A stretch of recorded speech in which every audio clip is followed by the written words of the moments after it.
secret, hidden God that is within you.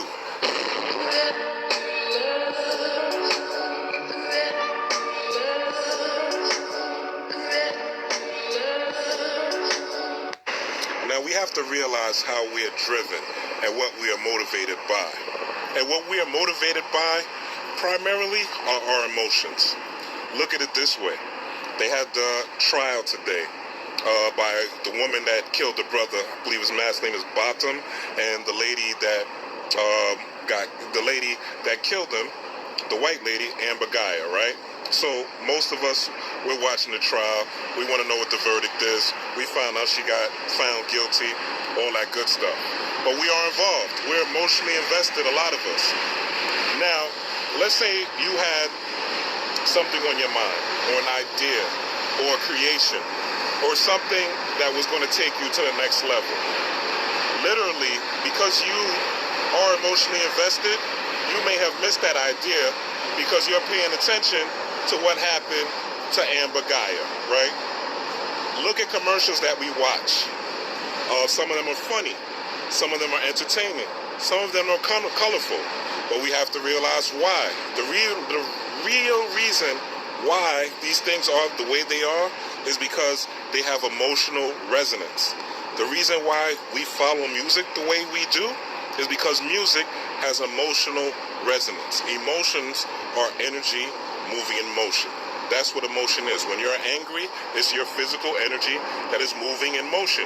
When you're happy, it's physical energy that is moving in motion. When you have joy, it's energy that is moving in motion.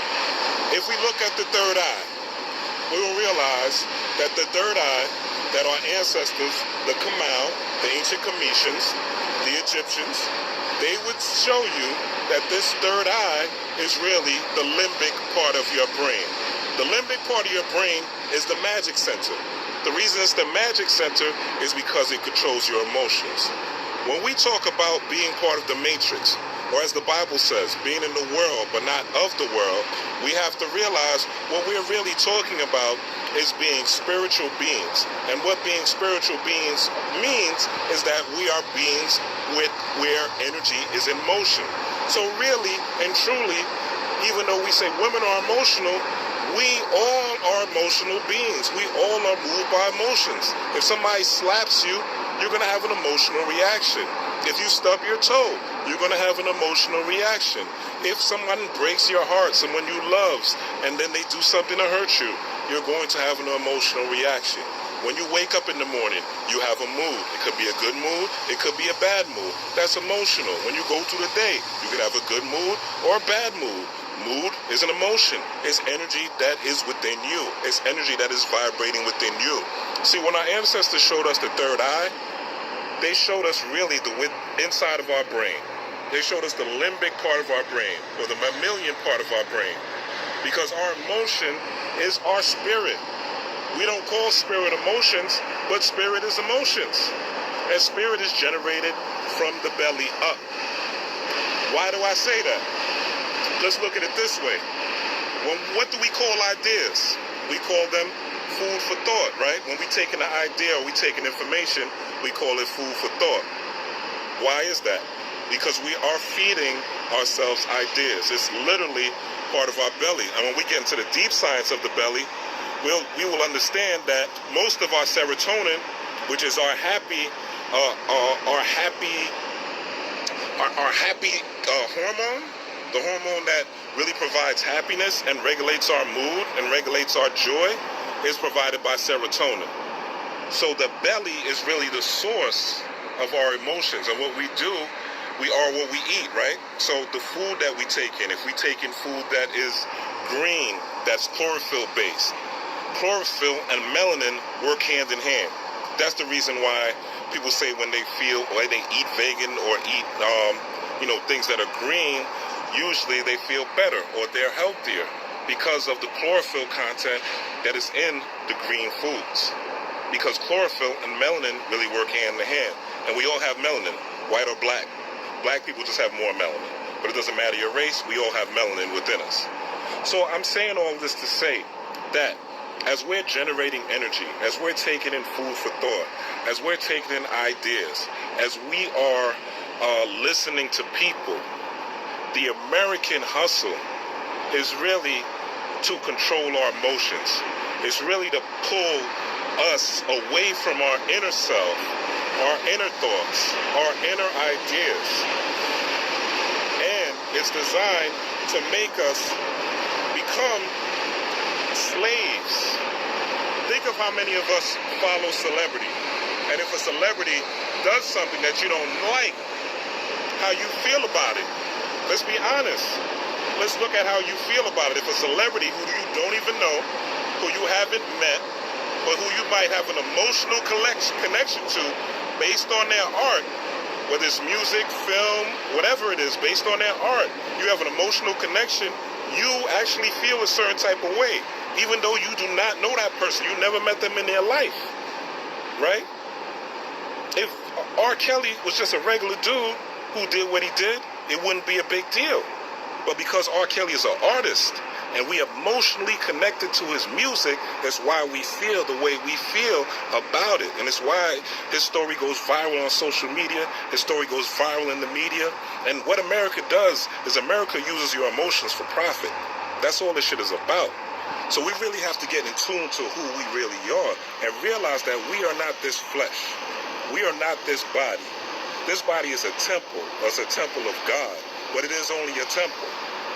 If your arm falls apart, your leg falls apart, the spirit of the divine still dwells within you. And when you break down the root word of spirit, you'll go into breath. When you're excited, your breathing, the rate of your breathing is going to increase because you're excited, you're amped, so your heartbeat is going faster, which means you're taking in more air. When you're relaxed, you're taking in less air and your breathing is slowed down. So this way you have a calmer spirit. That's why they say, yo, when you're upset, yo, relax, sit down. Don't stand up, sit down, be seated, take it easy. Go walk, go take a walk, relax, so that you can calm down, so that your heart rate will go down. So our spirit is controlled by our breath. This is why meditation is so important, so we can get in tune with our spirit and our inner selves. And the way to get in tune with our inner self is not to be in fight or flight. And fight or flight is incurred by these news stories. Fight and flight is incurred by these reality shows. Fight or flight is incurred by some of this music. Fight or flight is by social media, right? All these stories, all this information that's given to us, put us in fight or flight. So we have to remember the secret, the hidden God within is in the breath. The hidden God within is in the breath. The hidden God within is mastering emotions. This is why in Kemet, if you look at the Sphinx is a man's head and the body of a beast that is seated. Because our emotions, unregulated, turns us into a savage. It turns us into a beast. Being put in fight and flight all the time, being under stress all the time, being fearful all the time, really turns you into an animal. And it takes you away from the divine, which is the higher mind, and puts you into the lower mind.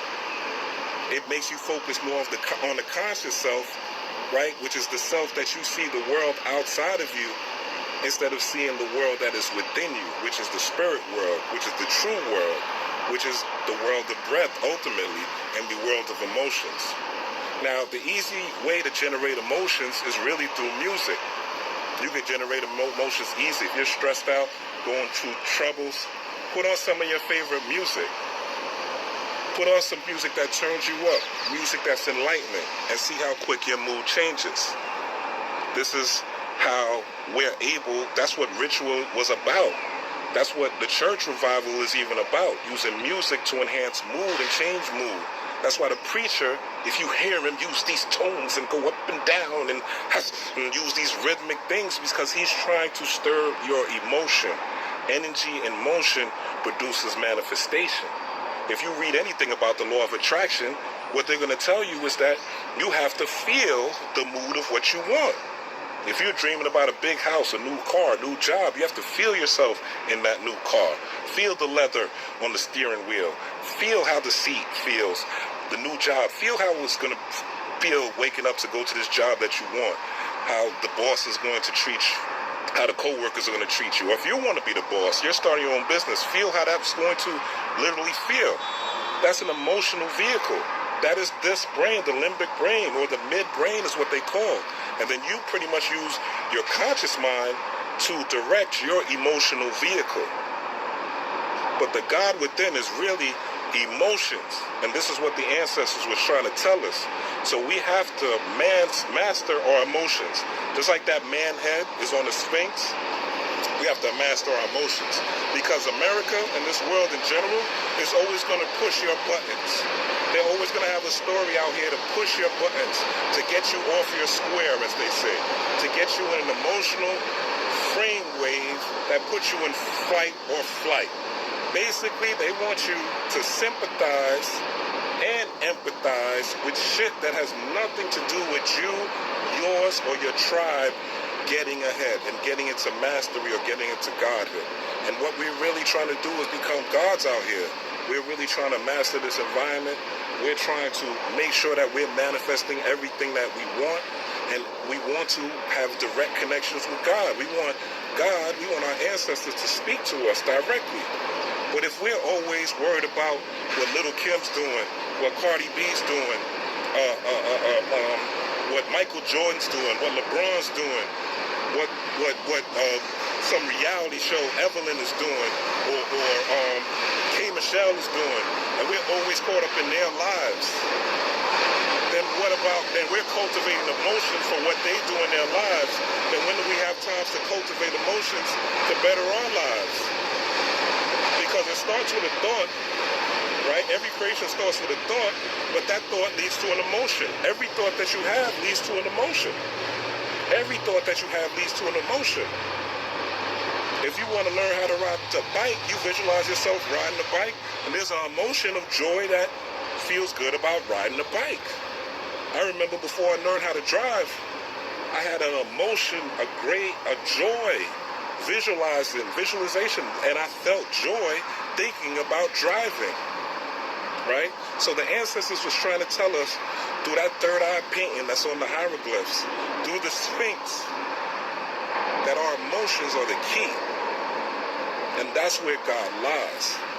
God lies in how we harness our emotions. That's really the magic. Even when you're doing your magic, I don't care what religion you're in, you're doing your magic, you're saying your prayers, you're doing your law of attraction, you're speaking to the Buddha, whatever you're doing. Remember, master your emotions and you will master self. Because once your emotions are in line with your food for thought, the information that you're taking in, that's mastery. You're sending out a signal into the universe. And being that we are electromagnetic beings, then with our emotions out there sending out that energy, and our thoughts through our brain waves sending out that energy, right? And then we're physically using our temple or our bodies to move towards the things that we want. That's how we achieve mastery. That's how we achieve magic. That's how we achieve miracles. That's how we achieve manifestation. But we have to stop identifying us that are supreme beings, us that are one with God. This is not for everybody, but us that say we are one with God, or we are divine, or we are supreme beings, we have to stop identifying with this flesh. We have to stop identifying with this physical world. There's so much shit that has happened these past couple of months that have been crazy. I feel like Job in the Bible, that I'm being tested, right, by God, right? If there is a God, I'm being tested by the universe, right? I'm being tested to see if I'm really about this life. But I'm noticing as I'm going through more and more hardship, and I'm learning how to master my emotions, I'm learning how to use music. Another technique, there's something called a 4/8 breath. 4/8 breaths. So you breathe in through your nose. 1, 2, 3, 4. You hold it. Pushing the belly out. and then you let it out 8 breaths. So it's the 4-8 breath. You breathe in 4 times through the nose, you exhale 8 times through the nose. And when you're breathing in, you're pushing your belly out so that you can store the air. And when you're breathing out through the nose, you're letting the belly go in so the air could come out. And what this does, this activates the vagus nerve. The vagus nerve, the term vagus comes from Latin. And vagus means wanderer. But this vagus nerve goes through your brain, through your body, through your heart, through your chest, to your reproductive system, all through your systems. And this is what takes you from fight or flight to rest and digest. And really the war, as the Bible says, the war is not flesh and blood. The war is against spiritual forces in high places. And the spiritual forces in high places are you. Yes, there's an outside world with demons and spirits and all that. But you control what comes to you based on the vibration you put out. And the vibration you put out is not just positive thinking. You have to have positive thinking and also positive emotion. Saying, I am blessed, good things happen to me, money comes to me, and you just do that, that's not enough. You have to have the vibration of money. You have to feel good about money. You have to feel good about abundance. You want a new man, you want a new love, but you feel like you don't deserve it. You feel like somebody's out of your league. You feel like you're not supposed to have a certain amount of money because of how the rich people that you've seen have money use it, right? But that doesn't mean that's not for you, because when you get the money, you have the power to visualize how you're going to use it yourself. Now, you could be that rich person changing the world instead of worried about what this other rich billionaire is going to do or this other rich person is going to do, and not putting yourself in that scenario. So it all starts with emotion. It starts with an idea and the emotion behind it. And that is the hidden science of God. Let's start getting in tune with our emotions. Let's start mastering our emotions. Let's not let this environment dictate how we feel about ourselves. Because no one can dictate how you feel about yourself but you. But this world out here is designed to do that. They have something that's coming out called deep fakes. It's already out, actually, deep fake video. Look that up. Look out.